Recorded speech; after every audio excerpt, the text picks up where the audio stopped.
በዚህ ዓለም እየኖርኩ ያውም ልጅ ወልጄ እንዴት ለእግዚአብሔር መለየት እንዴትስ ብርቱ መንፈሳዊ ሰው መሆን እችላለሁ ለምንል ሰዎች የቅድስት ክርስቶስ ሰምራ ህይወት በጣም ብዙ የሚያስተምረን ነገር አለ። በዛሬው ቪዲዮ ስለ ቅድስት ክርስቶስ ሰምራ ህይወት፣ ስለተሰጣት ቃል ኪዳንና ደጇ ብትረግጡ ምን በረከት እንደምታገኙ ትረዳላችሁ። ስለሆነም እስከ ቪዲዮ ፍጻሜ ድረስ አብሮነታችሁ አይለይም። ሰላም ቤተሰቦቼ፣ እንዴት ናችሁልኝ? እኔ በጣም ደህና ነኝ፣ እግዚአብሔር ይመስገን። ይህ ሀቲዩብ ነው። በመንፈሳዊ ህይወታችን አብረን የምናድግበት መንፈሳዊ ቻናል ነው። የዚህ መንፈሳዊ ቻናል ቤተሰብ የሆናችሁ ሁላችሁ ሁሌ እንዳስለመዳችሁኝ ቪዲዮ ላይክ ማድረግ እና ለብዙ ኦርቶዶክሳውያን እንዲዳረስ ሼር ማድረግ አትርሱ። ስለ መንፈሳዊ ነገር መወያየት፣ መስማት፣ መነጋገር የምትፈልጉ ሁሉ ደግሞ የደውል ምልክቷን በመጫን የሀቲዩብ ቤተሰብ እንድትሆኑ እኔ እህታችሁ በፍቅር ጋብዛችኋለሁ። ባለፈው ሳምንት በቲክቶክ ቪዲዮ እንደሰራሁላችሁ እግዚአብሔር ረድቶኝ ወደ ጊሺ ቅድስት ክርስቶስ ሰምራ ገዳም ሄጄ ነበር። ስለሆነም ዛሬ ስለ ቅድስት ክርስቶስ ሰምራ ህይወት፣ ስለ ቃል ኪዳኗ፣ ያ ቦታ ብትረግጡ ስለምታገኙት በረከት ትንሽ እንድንነጋገር ቪዲዮ ለመስራት መጥቻለሁ። ከቅዱሳን ህይወት በጣም ብዙ የምንማረው ነገር አለና ከህይወቷስ የምንማረው ነገር ምን እንደሆነ በዛሬው ቪዲዮ ትንሽ እንነጋገራለን። ስለሆነም እስከ መጨረሻው ድረስ በድጋሚ አብራችሁን ቆዩ። በጣም በሚገርም አጋጣሚ ነው ባለፈው ሳምንት ኡራኤል እሁድ ቤት እንደምታውቁት ማህበር አለን። ኡራኤል ማህበር አውጥተን በነጋታው ሰኞ ዕለት ይሄን ጉዞ እንዴት ተጠየቅኩኝ ማለት ነው። እና እኔ አስቤበት አቅጄበት አይደለም የሄድኩት። እውነት ለመናገር ለመጀመሪያም ጊዜ ነው እዛ ቦታ ስሄድ ስለ ቅድስት ክርስቶስ ሰምራም እንደዚህ ኮንሰርንድ ሆኜ ለማወቅ የቻልኩትኝ በዚህ ጉዞ ነው። ስለ ጉዞ ከመንገሬ ወይም ስለ ቦታው ከመንገሬ በፊት ስለ ቅድስት ክርስቶስ ሰምራ ጥቂት ነገር ላንሳላችሁና ስለ ቦታው ደግሞ ጉዞ እንዴት እንደነበረ፣ እዛ ቦታ ስንሄድ ምን እንዳገኘን፣ ስለ ቦታው በረከት ደግሞ አጫውታችኋለሁ። ቅድስት ክርስቶስ ሰምራ ማን ናት? ቅድስት ክርስቶስ ሰምራ ኢትዮጵያዊት ስትሆን ከአባቷ ከደርሳኔ ከእናቷ ከእሌኒ ቡልጋ በምትባል አካባቢ ተወለደች። እናታችን በ14 ዓመቷ ሰመረ ጊዮርጊስ የተባለ መልካም ክርስቲያን አግብታ 12 ልጆች ወልዳለች። ልጆቿ 9 ወንድና 3 ሴት ሲሆኑ ዳግማ ቂርቆስ የተባለውን የመጨረሻ ልጇን ይዛ ደብረ ሊባኖስ ለ7 ዓመት ከቆየች በኋላ ጣና ሐይቅ ውስጥ በመግባት አሳ እየተመላለሰባት ለረጅም ዘመናት ጸልያለች። ከሰራቻቸው በጣም ትልልቅ ገድሎች መካከል ሁሌም ሲዘከር የሚኖር ስሟ በስፋት የሚነሳበት አንድ ገድል አላት። ይኸውም ሳጥናኤልን ከእግዚአብሔር ማስታረቅ ነው። ከቅድስናዋ የተነሳ ጌታችንን ቃል በቃል እያነጋገረች ሳጥናኤልን ይምርላት ዘንድ ለመነች። እግዚአብሔርን ፍጹም መሐሪ ነውና እሺ እንደሚል ፍቃዱ እንደሆነ የሳጥናኤልን ትዕቢት ያውቃልና እሺ ካለሽ ሂጂ ብሎ ከቅዱስ ሚካኤል ጋር ይልካታል። እሷም ቅዱስ ሚካኤልን አስከትላ ወደ ሲኦል ወርዳ ከጌታ ጋር ታረቅልኝ ብትለው በቁጣ ጎትቶ ወደ እሳት ቢከታት ግንቦት 12 ቀን በመላ አካላቷ እጅግ በጣም ብዙ ነፍሳትን ከሲኦል ይዛ የወጣች እጅግ ታላቅ እናት ናት። እናታችን ቅድስት ክርስቶስ ሰምራ እጅግ በሚደንቅ ክርስትናና በሚደንቅ መንፈሳዊነት በዚች ምድር ላይ ለ375 ዓመት ከኖረች በኋላ በነሐሴ 24 ቀን ያረፈች ሲሆን ከጌታዋም ፍጹም የማይታበል ቃል ኪዳን ተቀብላለች። እንግዲህ ቅድስት ክርስቶስ ሰምራ ህይወቷ የሚነግረን ለብዙ ሰዎች የማይቻል የማይሆን የሚመስለውን ልጅ ከወለዱ በኋላ በዚህ ዓለም ከኖሩ በኋላ ወደ ቅድስና ወደ መንፈሳዊ ህይወት መጠጋት እጅግ አስቸጋሪ በሚሆንበት በዚች ምድር ላይ ቅድስናን ያሳየች እንኳን ለራሷ ሳጥናኤልን እንኳን ምህረት የለመነች እጅግ በጣም ታላቅ እናት ናት። እውነት ለመናገር እኔ ቅድስት ክርስቶስ ሰምራ ስሟ ሲነሳ ይሄ ታሪኳ ነበር በጣም በጉልህ የሚሰማኝ እና ሁሌ ምን እላለሁ ለሳጥናኤል ምህረት ለመለመን ይህን ያህል ድፍረት ይህን ያህል ሀሳቡ ካላት ለእኛ ለሰው ልጆችማ እንዴት ይቅርታ አትለምን ብዬ በጣም እጽናናለሁ። እና አስቡት እስቲ የማን ታሪክ ላይ ይህን ሰምታችሁ ታውቃላችሁ? ሰው ለሰው ሊያማልድ ይችላል። ለቤተሰቦቹ፣ ለማያውቁት፣ ለአሕዛብ ሁሉ ሊጸልይ ይችላል አይደለ? ለሳጥናኤል የጸለየች አማልልኝ ያለች ብቸኛዋ ሴት ትመስለኛለች ቅድስት ክርስቶስ ሰምራ። እና ለእኛ ለኃጢአተኞቹ ለሰው ልጆችማ ምን ያህል ልትራራልን እንደምትችል ሳስብ እጅግ በጣም ደስ ይለኛል። እግዚአብሔር ፈቅዶና ወዶ እኔም የእሷ የቃል ኪዳን ቦታዋ ለመርገጥ ችያለሁ። እንግዲህ አጋጣሚ በጣም ነው የሚገርማችሁ። እኔ እንደመሄድ አላወቅኩም። ድንገት ነው ነስቼ የሄድኩትኝ ማለት ነው። ጊሺ ቅድስት ክርስቶስ ሰምራ ከአዲስ አበባ ወደ 90 ኪሎ ሜትር ርቀት ያለው ቦታ ሲሆን ሶዶ ጉራጌ ክልል ውስጥ የሚገኝ ቦታ ነው። ለአዲስ አበባ በጣም ቅርብ የሆነ ቦታ ነው። በነገራችን ላይ ደርሶ መልስ ራሱ ይቻላል። ግን ብዙ ጊዜ ጉዞ ሲዘጋጅ እንዳየሁት ከሆነ አዳር ነው የሚዘጋጀው። ምክንያቱም መሀል ላይም ቅድስት አርሴማ የምትታይ ቦታ አለች፣ የምትጎበኝ ቦታ አለች እና ደርሶ መልስም ግን ይቻላል። ይህን ያህል ቅርብ እንደሆነ ልነግራችሁ ፈልጌ ነው። እና በጉዞ ላይ የነበረን ቆይታ እንዴት ነው? ጠዋት ተነስተን ሄድን። በነገራችን ላይ ይሄ የጉዞ ማህበር በየወሩ ወደ ጊሺ ቅድስት ክርስቶስ ሰምራ ጉዞ ያዘጋጃሉ። መሄድ የምትፈልጉ ሰዎች ቀድሜ ልንገራችሁ ብዬ ነው። እና በየወሩ ጉዞ አለ። ቅድስት ክርስቶስ ሰምራ ወር በገባ በ24 ከተክለ ሃይማኖት ጋር ነው የምትከብረው ማለት ነው። በነገራችን ላይ ከአቡነ ተክለ ሃይማኖት ጋር የስጋ ዝምድና እንዳላቸው እዛ ስለ ታሪኳ ሲነገረን ሰምቼ ነበርና በጣም የተገረምኩት። ለተቀኗ የሚዘከረው ከአቡነ ተክለ ሃይማኖት ጋር ነው ወር በገባ በ24 ማለት ነው። ስለዚህ ጉዟችን ከእስጢፋኖስ ነበር የተነሳው። ከዛ ተነስተን ሄድን። በመሀል ቅድስት ክርስቶስ ሰምራ ከመድረሳችን በፊት ባሻኒ ቅድስት አርሴማ የምትባል አንዲት ቤተክርስቲያን አለች። የቲክቶክ ቪዲዮ ላይ አይታችሁት ከሆነ እዚህ ቦታ ላይ በባዶ እግር ነው የምትሄዱት። ከመኪና ወርዳችሁ ውስጥ እስክትገቡ ድረስ በባዶ እግራችሁ ነው የምትሄዱት። እጅግ ደስ የሚል ቤተክርስቲያን ነው፣ ገዳም ነው። እዛ ደግሞ ስትገቡ መስቀል የምትሳለሙበት ቦታ አለ። በጣም ረጅም ሰልፍ ነው ያለው የሚገርማችሁ። እና መሬቱ ላይ ያለ የመስቀል ምልክት አለ። እዛ ቃል ኪዳን አለ፣ የተሰጠው ቃል ኪዳን ለቦታው። እዛ ትሳለማላችሁ። መላ አካላታችሁን በዛ በመስቀል ታስባርኩና ከዛ ደግሞ ወደ ጸበል ትሄዳላችሁ። ገዳሙን ተሳልማችሁ ወደ ቀረው ጉዟችሁ ትሄዳላችሁ ማለት ነው። እና በጣም ደስ የሚል መንፈስን የሚያድስ ደስ የሚል ቦታ ነበረ። ልክ ከዛ እንደወጣን ወደ ጊሺ ቅድስት ክርስቶስ ሰምራ ነበር ጉዟችንን ያደረግነው። እዛ እንደደረሰ እንደውም ትንሽ ዳመና ነበረ። አርፍደን ስለነበር መንገድ ላይ በአንዳንድ ምክንያቶች አርፍደን ስለነበረ መንገድ ላይ ቁጭ ብለን የተያዘልንን ምሳ በላን። ከዛም በኋላ ወደ ቤተክርስቲያኑ ገባን ማለት ነው። አዳራሽ ተይዞልን ነበር። ግን ዋና አገልግሎት የሚሰጥበት ትምህርቱ ስለ ቦታው በረከት የሚነገርበት አዳራሽ ስለነበረ እቃችንን አስቀመጥን እንጂ እውነት ለመናገር የተያዘልን አዳራሽ አላደርንም። ምክንያቱም አንድ ቀን ነው እንደዚህ አይነት ቦታ የምትሄዱት። ስለዚህ አንድ ቀን ስትሄዱ ለአንድ ቀን እንቅልፍ ማጣት ብዙም ችግር አይፈጥርም። ምክንያቱም ለመማፀን ይቅርታ ለመጠየቅ ከእግዚአብሔር ጋር ለመገናኘት አይደለም ሩቅ መንገድ አቋርጠን የምንሄደው። ስለዚህ እዛ ብዙ መተኛት አይታሰብም። ስለዚህ እቃችንን አስቀምጠን ጊሺ ቅድስት ክርስቶስ ሰምራም በባዶ እግር ነው የሚሄደው እና ጫማችንን እዛው ማደሪያችን አስቀምጠን ወደ ቤተክርስቲያኑ ወደ ገዳሙ ሄድን። ወደ ቤተክርስቲያኑ እየሄድን እየቀረበን በመጣን ቁጥር ከምታስቡት በላይ እጅግ በጣም ብዙ መንፈስ ያለባቸው ሰዎች አሉ። በጣም ብዙ ሰው ነው የሚጮኸው። በጣም ብዙ መንፈስ ያለበት ሰው አለና መጀመሪያ ግር ብሎኝ ነበረ።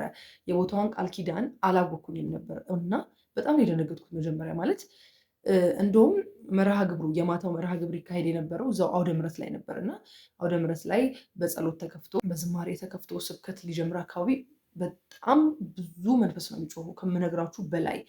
አጠገባችሁ ያለ ድንገት ሰው በቃ ሲጮህ ታገኛላችሁ እና በጣም ያስደነግጣል፣ ያስፈራል ምናምን እና ቁጭ አልን። ከዛ በጣም ዝናብ ዘነበ እና ፕሮግራሙን ወይም መርሃ ግብሩን ማካሄድ አልተቻለም። ቅድም ወደ አልኳችሁ ጸሎት ወደሚደረግበት አዳራሽ ገባን። እጅግ በጣም ትልቅ አዳራሽ ነው። አዳራሹ ከምነግራችሁ በላይ ሙሉ ዙሪያው ስዕል ነው። ደስ የሚል አዳራሽ ነው። እዛ ገባን። እጅግ በጣም ብዙ ሰው ነው ሄደው። ኦልሞስት ወደ 4-5 ሊሆን ይችላል አይሆንም። ተጠቀጠቅን ነው የምላችሁ። በጣም ብዙ ሰው ነበር። እንኳን መቀመጫ መተኛ ተውት አይታሰብም። እንኳን መቀመጫ መቆሚያ ራሱ አይገኝም እና ከቆማችሁ በቃ እንትን ይላል። ስትቀመጡ ራሱ ሰው ላይ ነው የምትቀመጡት። በጣም ብዙ ሰው አለ ከምነግራችሁ በላይ። እዛ ገባን። በጸሎት ተከፈተ። የሚገርም ወንጌል ተሰበክን። ከወንጌል በኋላ የሄድነው ስለ ቦታዋ ቃል ኪዳን እና በቃ እንዴት እንደተመሰረተች ትንሽዬ ገለጻ ተደረገልን እና በጣም የገረመኝ ነገር የሚገርማችሁ መጀመሪያ የቅድስት ድንግል ማርያም ቦታ ነበር። ያ ስፍራ መጀመሪያው የገባው ታቦት የቅድስት ድንግል ማርያም ነበር። ከዛ በኋላ ግን በእመቤታችን ፍቃድ የቅድስት ክርስቶስ ሰምራና የእስትንፋሰ ክርስቶስ ታቦት እዛ ገብቷል እና ቦታው የተሰጠው ቃል ኪዳን በጣም ነው ያስገረመኝ። እዛ ሁሉ ሲጮህ የነበረው መንፈስም ለምን ሲጮህ እንደነበር ገባኝ እዛ ሰዓት ላይ እና የምርም ዲያብሎስ መድረሻ የሚያጣበት ቦታ ማለት ያ ቦታ ነው። ያ ቦታ የተሰጠው ቃል ኪዳን ምንድን ነው? እንደምታውቁት የክፉ መንፈስ አሰራር ብዙ ነው አይደለ? ሰዎች በተለያየ መንገድ አውቀው የሚሆን ሳያውቁ ሰዎች ላይ ያሳድሳሉ፣ መተት ምናምን። ብቻ ስለነዚህ ነገር እውነት ለመናገር ብዙ ማውራት አልፈልግም። ግን ያ ቦታ ስትረግጡ ምንድን ነው የተሰራባችሁ የዲያብሎስ መንፈስ ካለ እንዳይታደስባችሁ፣ ድጋሚ እንዳይሰራባችሁ ያደርጋል እና እውነትም በቃ ሰይጣንን መድረሻ የሚያሳጣ ቦታ ነው ከምነግራችሁ በላይ። በጣም ነው የሚጨነቀው መንፈሱ ከምነግራችሁ በላይ እና ቅድስት ክርስቶስ ሰምራ ምሕረት የጠየቀችለት ያ ሳጥናኤል ምን ያህል እንደሚጠላት ምክንያቱም እንዴት እንደምታሳድደው ይቻለው እዛ ቦታ ላይ ከምነግራችሁ በላይ ይጨነቃል። መቆየት አይፈልግም እና እዛ ቦታ ላይ የሰይጣን ስራ የዲያብሎስ ስራ የሚከሽፍበት መድረሻ የሚያጣበት ቦታ ነው እና በክፉ ሀሳብ ተነሳስተው በሰው ላይ መጥፎ ነገር የሚያሰሩ ሰዎች ድጋሚ ያንን ነገር እንዳያሳድሱ የሚያደርግ ቦታ ነው። ስለዚህ እዛ ቦታ የረገጠ ሰው ያ ነገር ድጋሚ አይታደስበትም። የሰይጣን ክፉ አሰራር ድጋሚ አይመጣበትም እና የተሰጣት ቃል ኪዳን ይሄ ነው ማለት ነው። ያኔ ምሕረት ለተጠየቀችለት በሄደች ጊዜ ብዙ ነፍሳትን ከእጁ ነጥቃ ወስዳበታለች እና እጅግ አብዝቶ የእሷን ልመና እንደሚጠላ የእሷን መልካም ስራ እንደሚጠላ የእውነት አይቻለሁ። ምክንያቱም ከምታስቡት በላይ ብዙ መንፈስ ነው የሚጨነቀው እዛ ቦታ ላይ ከምታስቡት በላይ እና ይሄ ነው የተሰጣት ቃል ኪዳን። በጣም ነው የተገረምኩት ስሰማ በሰዓቱ ማለት ነው እና ሌላም ስላደረገቻቸው ነገሮች ተወራ። ስለ ቦታው ቃል ኪዳን ከተነገረ በኋላ እውነት ለመናገር ብዙ መሰራት የሚችል ቦታ ነው። እንዳልኳችሁ በጣም ብዙ ሰው ሄዶ የነበረው አዳራሽ አንድ ነው። ብዙ አገልግሎት ለመስጠት አልተቻለም። ምክንያቱም ውጪ በጣም ብዙ ዝናብ እየዘነበበት ነበር። ቀድሞ የገባ ሰው ነው ከዝናቡ መጠለል የቻለው እና ብዙ አዳራሽ ቢሰራ መጠለያ ቢሰራ በጣም ብዙ በረከት እናገኛለን እና መርዳት የምትችሉ ማገዝ የምትችሉ ሰዎች እውነት እጃችሁን እንድዘረጉላቸው በዚህ አጋጣሚ ማሳሰብ ፈልጋለሁ። ምክንያቱም በጣም ትልቅ በረከት ሲገኝ ሰው ከስራት ሲፈታ አይቻለሁ እና ብዙ በረከት ልናገኝበት የምንችልበት ቦታ ነው። ስለዚህ ያንን ነገር ከተነገረን በኋላ በመቀጠል ደግሞ ወደ ስለት ማስገባት ነበር የተሄደው። ሰልፍ ነበር፣ ከምነግራችሁ በላይ ሰልፍ ነበር። ሰው ስለቱን ለመንገር ማለት ነው እና የሚደንቅ ታሪክ ነው የምትሰሙት። ሰው ቅድስት ክርስቶስ ሰምራ ስላደረገችለት እንዴት ከእግዚአብሔር እንዳማለደችው እና እኔ ምን አለ ተረኛ በሆን ነው የምትሉት እና ዊሽ የምታደርጉት ራሱ እሱ ነው። ድጋሚ መጥቼ ለመመስከር አብቂኝ ነው የምትሉት። እጅግ በጣም ብዙ ሰው ምስክርነት ሲሰጥ ነበረ እና የቦታውን በረከት በዛ መረዳት ትችላላችሁ። የስዕለቱ ፕሮግራም ካለቀ በኋላ በዝማሬ ተዘግቶ ወደ ሰው የግል ጸሎቱን ማድረግ ጀመረ። እዛ ኦልሞስት 6 ሰዓት ሆነ። ሌሊት 10 ሰዓት ጀምሮ ጸበሉ ክፍት እንደሚሆን ተነገረን። ስለዚህ ቢያንስ ለ2 ሰዓት ያው እንዳልኳችሁ ቦታው እጅግ ጠባብ ስለነበር መተኛት የሚታሰብ አይደለም። ትንሽ ጎናችሁን ካሳረፋችሁ በቃ።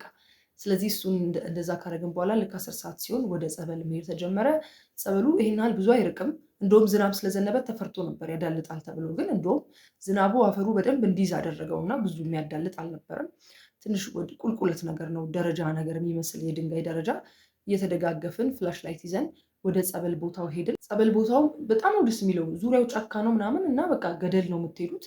በጣም ብዙ አለ። በዛ ሰዓት ራሱ ደርሰን ብዙ ሰው እዛ ሰልፍ ተሰልፎ ነበር። የማርያም፣ የክርስቶስ ሰምራ፣ ቅዱስ ገብርኤል በጣም ብዙ ጸበሎች አሉ። እዛ ሄድን። ያው ጸበላችንንም ቀዳን፣ ጸበል ተጠመቅን እና የምርም የመንፈስ እርጋታ የሰውነት ደስታ አግኝታችሁ ነው በጸበሉ የምትመለሱት። ከዛ ከጸበል ከተመለስን በኋላ ቤተክርስቲያን ውስጥ ኪዳን እየደረሰ ነበረ። አጋጣሚ ሆኖ የዕለቷ ቀን ስለነበር በ24 ስለነበረ ገድሏ ተነበበ። እዛ የቤተክርስቲያኑን ስርዓት ከፈጸምን በኋላ የግል ጸሎታችንን አድርገን ያው ወደ 4 ሰዓት አካባቢ ወደ አዲስ አበባ መመለስ ስለነበረብን እስከ 3 ሰዓት ተኩል እስከ 4 ሰዓት አካባቢ ነው የቆየ ነው። ከዛም ጸበላችንን እምነታችንን ይዘን ከስፍራው ረድኤት በረከት አግኝተን ወደ አዲስ አበባ ተመልሰናል እና እጅግ በጣም ደስ የሚል በጣም መንፈስን የሚያድስ ደስ የሚል ጉዞ ነበር የነበረ። ወላጆች ዛሬ ለእናንተ የሚሆን ትልቅ የምስራች አለኝ። ልጆቻችሁ ከ5 እስከ 10 ዓመት የዕድሜ ክልል ውስጥ ካሉ ይሄ ቪዲዮ ይጠቅማቸዋል። በእግዚአብሔር ቸርነት በቅርቡ እንደ አዲስ በጀመርነው ልጆችን የማስጠናት መርሃ ግብር እናንተ ወላጆችን የሚያሳርፍ ቆንጆ መላ ዘይደናል። ማስጠናቱ ማዕከል ያደረገው ዓለማዊውን ትምህርት ብቻ ሳይሆን ልጆች ገና በለጋ ዕድሜያቸው ከእግዚአብሔር ጋር እንዲጣበቁ የሚያደርጋቸውን መንፈሳዊ ተግባራት ሁሉ ያካተተ ነው። ልጆቹ እኛ ጋር ሲመጡ መጽሐፍ ቅዱስ የማንበብ፣ የመጸለይ፣ አስራት የማውጣት ተግባራትን በልካቸው ይማራሉ። በዚህ ዕድሜያቸው በዓለማዊውም በመንፈሳዊም ትምህርት ተገንብተው እንዲያድጉ ከፈለጋችሁ አንድ ስልክ ብቻ መደወል በቂ ነው። እናንተ ስራችሁን ስሩ፣ የልጆቻችሁን የትምህርት ጉዳይ ደግሞ ለኛ ተውልን። እንግዲህ ቅድም ለመጥቀስ እንደሞከርኩት ቅድስት ክርስቶስ ሰምራ ወር በገባ በ24 ነው የወራዊ በዓሏ የሚደረገው። ቅድም እንዳልኳችሁ ጉዞ በየወሩ ይካሄዳል። መሄድ የምትፈልጉ ሰዎች ወይ ስልኳን አስቀምጥላችኋለሁ፣ ኮንታክት ማድረግ ትችላላችሁ። የቅድስት ክርስቶስ ሰምራ ዓመታዊ በዓሏ ደግሞ ነሐሴ 24 እና ግንቦት 12 ቀን እና በምልጃዋ አምኖ በምህረቷ በቃል ኪዳኗ ተማምኖ ደጇን የረገጠ ቃል ኪዳኗን ሰምቶ ገድሏን ሰምቶ እግዚአብሔርን አማልጅኝ ያላት ሰው ማንም እንደማያፍር እኔ ቦታው ላይ ተገኝቼ ምስክር ሆኛለሁ። እሷ ፈቅዳላችሁ ከጌታዋ አማልዳችሁ ቦታዋን ለመርገጥ እናንተም ለመመስከር ያብቃችሁ። እግዚአብሔር ቢረዳኝ እኔም ድጋሚ ለመሄድ ምኞቴ ነውና ሁላችንንም እዛው ያገናኘን። እንደምታውቁት እንግዲህ ቅዱሳን ከእግዚአብሔር የሚያስታርቁን የሚያማልዱን፣ በኃጢአታችን ምክንያት ፊቱ መቅረብ ባንችል እነሱን አማላጅ አድርገን ፊቱ ምንቀርብባቸው ናቸውና ልንዘክራቸው፣ ልናመሰግናቸው፣ ታሪካቸውን ገድላቸውን ልንሰማ ልንጠብቅ ያስፈልገናል። እግዚአብሔር ረድቷችሁ ሁላችሁም ቦታዋ ደጇ እንድትረግጡ እኔ እህታችሁ ከልቤ እመኝላችኋለሁ። ከዚህ ቀደም ደጇ ረግጣችሁ የምታውቁ ስለ ቅድስት ክርስቶስ ሰምራ የምታውቁ የተደረገላችሁ በምልጃዋ የደረሰችላችሁ ካላችሁ ደግሞ ኮመንት ላይ ጻፉልንና ሁላችንም እንማማርበት። የቅድስት ክርስቶስ ሰምራ ረድኤት በረከት ምልጃና ጸሎት ከሁላችንም ጋር ይሁን። እግዚአብሔር ቢፈቅድና ቢወድ በሚቀጥለው ደግሞ በሌላ ቪዲዮ እንገናኛለን። እስከዛው ድረስ በያላችሁበት ሰላም ሁኑልኝ። ሁሌም እንደምንለው ክርስቲያናዊ መንፈሳዊነት ዘለዓለማዊነት ነውና የቅዱሳንን ረድኤት በረከት አማላጅነት መከታ አድርገን የምንናፍቃትን ተስፋ የምናደርጋትን መንግስቱን ለመውረስ የበቃን ያድርገን።